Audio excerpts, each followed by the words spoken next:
제가 살고 있다고 소문났던 그 동네죠. 아니 누가 그런 소문 빠따로 시작하는 거예요. 들어보면 뭔 얘기 하냐. 강남. 근데 요즘에 하여간 이런 게 엄청 많아. 부동산 유튜버들이 하도 많아가지고. 아니, 말이 나온 김에 내가 오늘 아까 이제 사실은 기사를 좀 하나 찾다 보니까 아까 이제 약간 가짜뉴스 계열 중에 하나 이제 우리가 이번에 이제 하여간 6.17 대책을 발표하면서 그 뭐 김상조 실장인가 청와대 정책실장이 그런 얘기를 했더구만 보니까 이제 이게 6.17 대책이 끝이 아니다. 어? 이거 아무것도 아니다. 이거 말고 아직도 할 수 있는 거 많다. 그러면서 이제 대표적으로 얘기한 게 이제 부동산 세제 강화 쪽을 더 강하게 할 수도 있다. 뭐 이런 뉘앙스로 뭐 약간 이제 보도가 됐더라고. 그러니까 이제 아직 뭐 정부에서 공식적으로 그 발표한 건 아니긴 한데 내가 이거 보면서 느낀 게 예전에도 사실은 근데 그러면서 이제 거기 보면 막 여러 가지 댓글들이라든지 막 이런 거 달린 거에 보면 그 이거와 이제 유튜버들도 마찬가지인데 일각에서 계속 나오는 게 이제 부동산 보유세 이제 세금이 너무 우리가 약하기 때문에 세금이 너무 약하니까 이 결국 집값이 올라가고 부동산 투기꾼들이 막 설치는 거다 막 이렇게 이제 주장을 해요. 근데 실제로 나는 이게 좀 잘못된 거 아닌가 싶거든. 네. 아니 그때 내가 그래서 한번 알아보려고 그랬는데 실제 어때 한번 알아본 결과가 실제 이런 건가? 이게 지금 보유세 올려야 된다는 얘기가 나오는 배경이 지금 6.17 대책에서 실거주자들을 이렇게 제한하는 뭐 전세 자금 대출 시 3억 원 아파트 매입 금지라든지 이런 것들이 나왔는데 오히려 현금을 많이 가지고 있는 다주택자들 순수한 현금으로 갭 투자하는 사람들을 제한하는 정책이 전혀 없었다.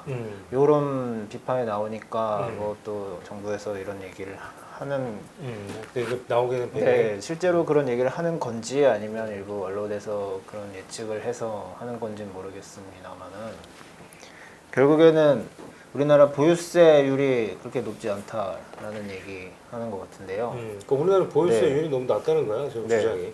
네, 그래서 아까 말씀하셔가지고 제가 찾아보니까 이거 뭐 많이 나오는 얘기지만은 우리나라가 보유세 비율이 뭐 기준을 어디로 해야 될지는 잘 모르겠습니다만은 OECD랑 만약에 비교를 한다면 우리나라가 보유세 비율만큼은 낮은 게 맞는 그런 상황이다. 몇 퍼센트야 예를 들면? 우리나라 이 문재인 대통령이 저기 취임 직후에 한 얘기들을 보면은 우리나라 국내 총생산 대비 보유세 비중이 GDP 대비해서 0.79% 0.7 이것을 OECD 평균치인 1.1%로 높여야 한다. 1.1%. 네. 실제로 뭐 최근 1, 2년 사이에 높아졌기 때문에 0.79보다는 높아졌을 수도 있는데요. 아무튼 근데 문제는 이제 우리나라 보유세가 낮은 편인 건 맞긴 하지만 그렇다고 부동산 세금 자체가 적은 것이냐 이거는 아니거든요. 이거면은 부동산의 대표적인 세금이라고 할 만한 게 보유세와 이 거래세가 있는데 거래세는 말하자면 취득세 말하는 거 아니겠습니까? 취득세라든지 거기에 부수되는 기타 세금들 아니면 양도할 때 내는 양도세. 요것들을 보면 우리나라 양도세 비중이 GDP에서 차지하는 비중이 또 0.8%였다는 거거든요. 2016년 기준으로. 근데 OECD 국가 중에서는 우리나라가 세 번째로 높은 수준이라고 합니다. 스웨덴, 미국에 이어서. 그리고 OECD 평균은 0.1%라는 거거든요. 0.1%. 네. 그래서 사실 이 부분을 따져보면 우리나라는 보유세가 부담이 낮은 대신 거래세 부담이 높은 나라다 이렇게 보는 것이 맞고 그러니까 하여간 전체적으로는 어찌됐건 보유세가 낮은 건 사실이지만 네. 그러니까 거래하는 어떤 세금은 비싸니까 네. 결국은 만약에 이제 이 주장이 이 논리가 통하려고 한다면 그 우리나라의 부동산 세금은 너무 낮아요. 낮으니까 집값이 오르고 이게 더 물려도 된다, 세금 폭탄 때려도 된다 이런 논리를 자꾸 주장하는 측이 있는데 네. 그러면 그럴 바에 그럼 좋다. 그럼 보유세는 올려라. 네. 종합부동산세도 올리고 그러면 올리고 자 재산세도 올려라. 그 대신에 그러면 어떻게 양도소득세를 그럼 확 떨어부든지 그러면 지금 아까 얘기한 것처럼 뭐 국내 지금 현재 우리가 0.8인데 선진국 평균 0.1이라면 그러면 양도세를 더 낮춰줘야지. 그게 정상적인 거야. 그래야 똑같은 어떤 이 선상에서 같은 기준을 놓고 비교를 해야지. 뭐 하나는 딴 얘기가 딴 기준을 가지고 높다고 하고 하나는 또 다른 기준을 들이대 가지고 낮다고 그러고 그래놓고서는 우리는 너무 낮아요. 이거는 말이 안 되는 얘기 아니야? 그래서 약간 그래서 그 내용을 그러니까 이제 자꾸 이게 이제 국민들을 좀 호도하는 느낌도 좀 든단 말이야 사실은. 그러니까 시각을 그러니까 마치 이거는 이렇게 되면 이제 뭐 돈 있는 사람과 돈 없는 사람으로 막 나눠가 아니 집 있는 사람과 집 없는 사람으로 나눠가지고 약간 이제 근데 알 거는 정확하게 알 건 알아야 된다는 거야. 이게 일종의 가짜 뉴스야, 그지? 가짜 뉴스도 이런 가짜 뉴스 사람들이 모르고서는 이걸 진짜라고 착각하고 있으면 안 되는 거지. 오케이, 자, 그리고 또 오늘 뭐 뉴스가 지금 뭐가 있었지 지금? 어제 경실련에서 그 현 정권 들어서 서울 아파트 중위 가격에 이제 상승률이 52% 상승했다고 했는데 국토부에서 보도 자료를 내서 52%가 아닌 14% 올랐다. 14%? 네, 과잉 해석의 여지가 있다라고 하면서 반박하는 자료를 하나 냈고요. 그건 뭔 기준으로 한 거지? 14%라는 게? 이제 국토부 보도 자료를 제가 보니까 이제 일단 14%라고 이제 밝힌 이유가 현 정부 들어서 재건축 등에 따른 그 오래된 좀 값이 저렴한 노후주택의 멸실이 많았고 없어진 게 많았다는 거고 그리고 신축 아파트 입주 물량이 좀 크게 증가하면서 가격이 좀 오른 측면이 있다 뭐 이런 식으로 비교하기 어렵다 뭐 이런 얘기를 했고 그리고 또 중요한 게 여기 이번에 국토부에서 통계 자료는 이제 국가 승인 통계인 한국감정원의 주택 가격 동향 조사를 따라서 발표를 했는데 한국감정원? 예, 경실련은 사실 KB 이제 시세로 KB국민은 예, 시세로 발표를 했거든요.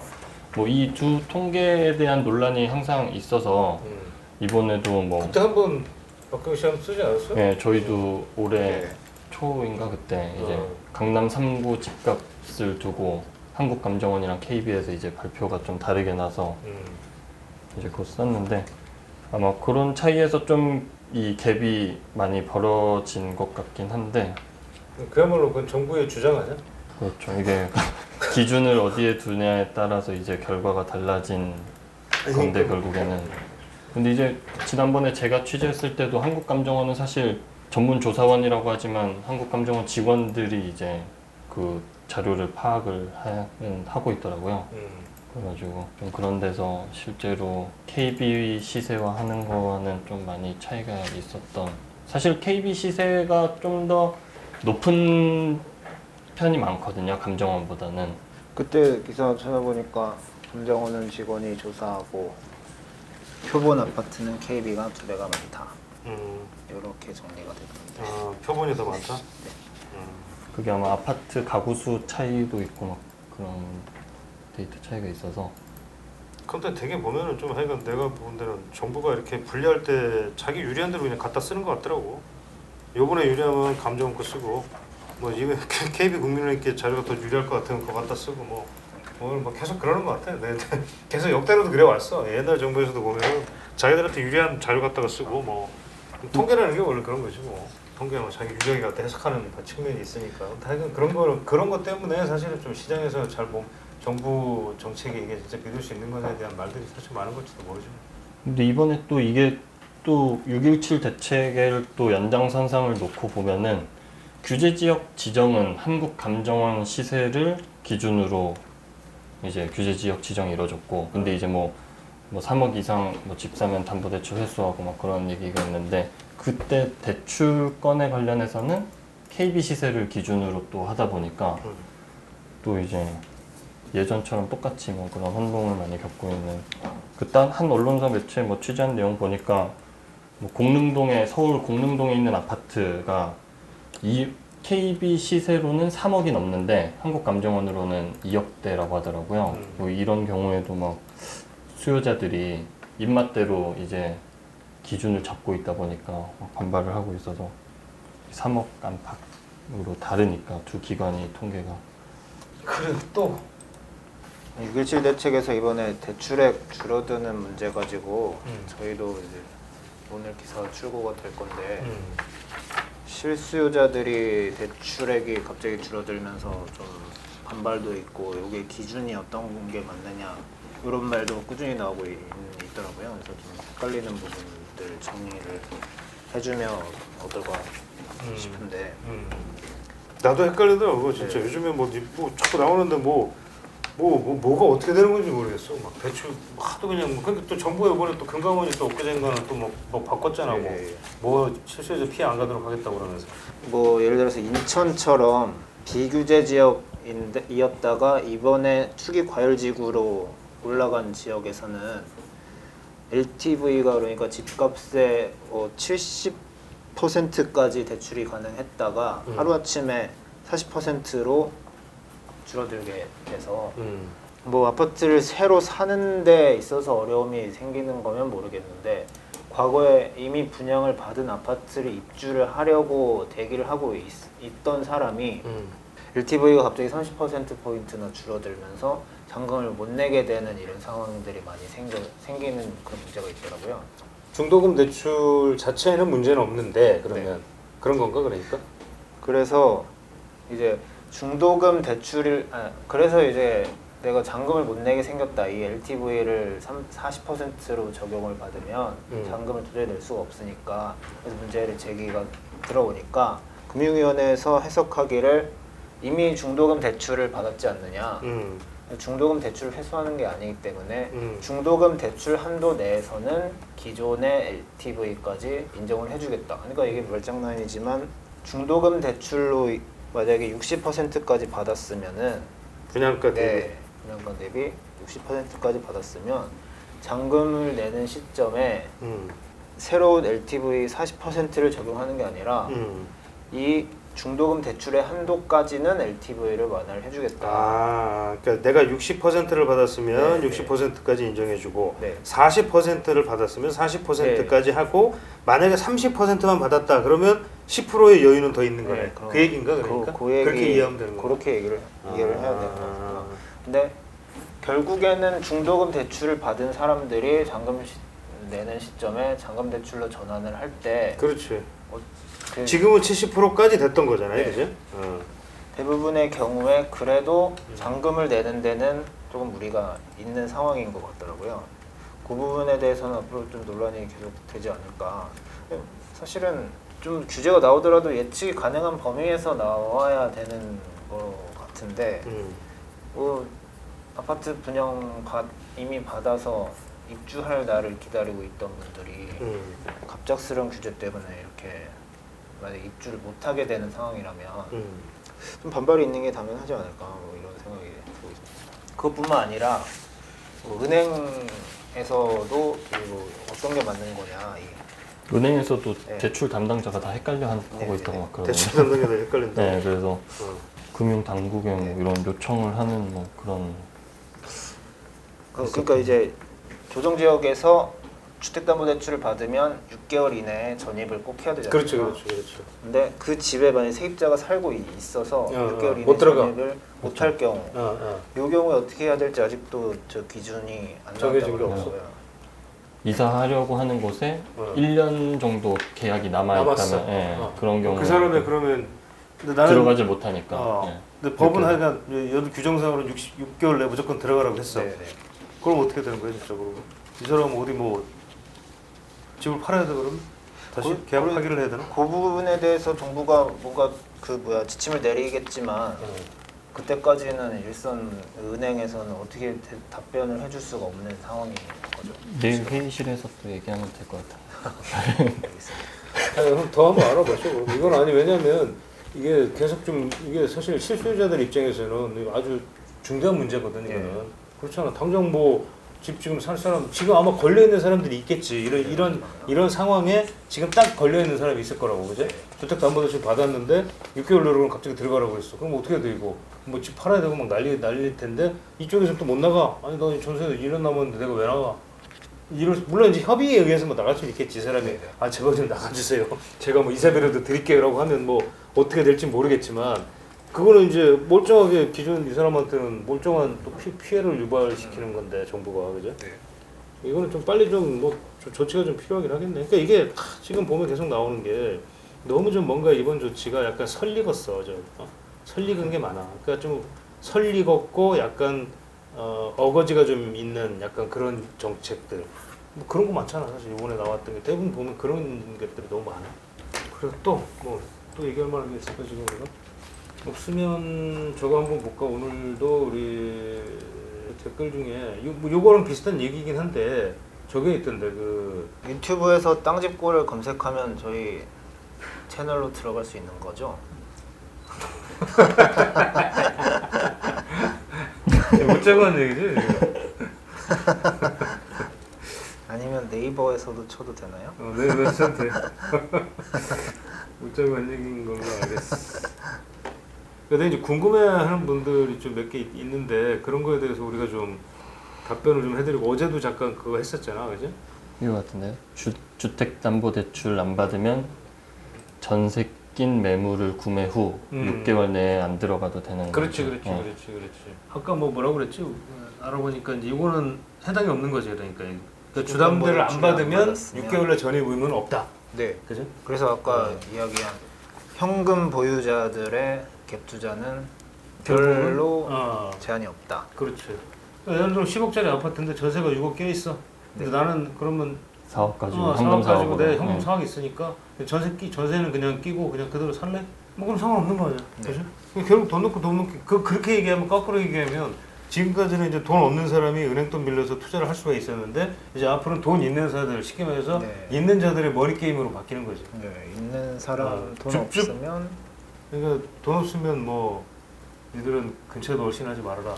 이런 거잖아. 세금은 좀 더 내게 낼 수 있겠지만 세금? 다주택자 뭐 이런 데 있으니까.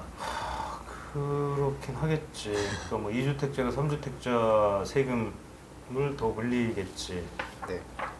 그다음에 이제 뭐 지난번에도 한번 얘기했지만 결국 이제 이게 뭐 역사상 최저금리에다가 양쪽 하나로 막 무제한 유동성이 공급되고 있는데 지금 이게 사실 몇 년간 안정될 수 있었다라고 했는데 오히려 이 정부에서 다 그냥 더 돈을 때려부으면서 주택가격 상승이 안 멈출 거다 뭐 이렇게 지적하시는 분들도 있고 또 일부는 또 그런 뭐 지적도 있으셔. 여기 보면 이번에는 뭐 효과가 있을 것 같다 뭐 이런 발언들도 좀 있으시고 뭐 다양한 발언들이 계신데 준비가 부족한 영상이다 이런 말씀도 좀 있으시고 진지하게 우리가 좀 근데 어차피 땅짓고 회의실은 좀 준비되지 않은 약간 좀 날것의 것을 좀 보여드리자는 게 우리 취지니까 뭐 그건 뭐 일단 그 취지를 좀 이해를 좀 해주시면 좋을 것 같고 오케이 뭐 또 특별한 뭐 알링이 있어?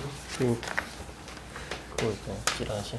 아니 우리가 좀 점심 먹다가 참 그 얘기 했었지만은 이 얘기도 좀 짚고 넘어가야 되는 게 아니 그러니까 이제 뭐 일종의 일부 찌라시에서 옛날에도 나오기도 했고 사실 기사로도 나왔지만 이제 지금 이제 김현미 장관 국토부 장관이잖아. 근데 국토부 뭐 사실 내가 첫 번째 9.17 대책 나왔을 때도 내가 그때 그 얘기했지만 아니 일각에서 도대체 아니 장관이 뭐 이렇게 계속 집값이 이렇게 뭐 MB 박근혜보다도 더 많이 박근혜 때보다도 지금 더 많이 올랐다고 그러는데 누군가 책임져야 되는 거 아니냐 사실은. 지금 그런 판국인데 또 거꾸로 지금 뭐라고 기재부 장관 소리 또 나온다는 뭐 이런 얘기가 뭐 맞아? 물건조선에서 김현미 경제부총리 겸 기재부 장관 괴담. 괴담. 진짜 괴담이다 괴담. 괴담 수준이. 아니 그러니까 원래 그 전에도 한번 그 설은 있었잖아요, 그죠? 그 전에도 한번 설. 아니 근데 내가 이렇게 보니까. 지금 김현미 장관이 아마 3년 몇 개월이지 지금? 이게 역대 아마 최장수 장관으로 갈 걸 지금? 국토교통부의 역대 최장수 장관이 누구였냐면 MB 정부 때 정종환 장관이었어. 정종환 장관이 아마 내 알기로 3년 3개월인가 그럴까? 한번 찾아봐 봐봐. 3년 3개월인가 재임 그때 해가지고 역대 최장수였어. 근데 지금 김현미 장관이 출범과 동시에 장관 됐잖아. 그러니까 지금 3년 넘었거든. 3년 1개월 2개월 됐을 거야. 그래서 여기 정종환 장관 기록 깬다고 그랬거든. 3년 3개월 하셨네요.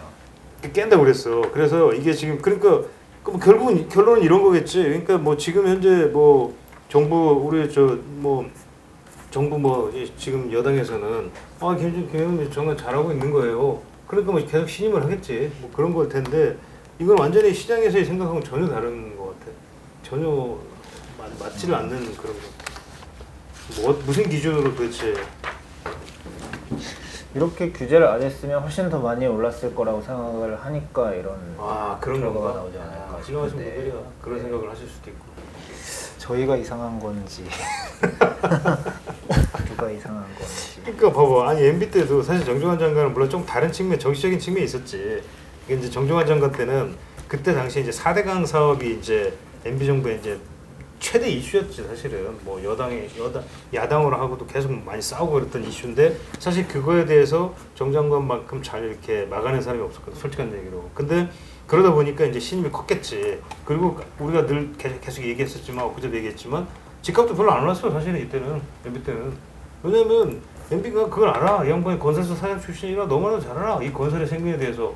그러니까 분양가도 낮추고 뭐 집값 잡는 방법을 좀 아는 거야. 근데 사실 보면은 이번 정부도 그렇고 뭐 이건 뭐 알겠어. 선무당이지 뭐 솔직히. 완전 선무당에서 사람 잡는 거야. 그래. 오는 9월이 돼야 딱 3년 3개월이 된다고 하는데 9월이야? 그럼 네. 얼마 안 남았네? 한 두 달 남았네.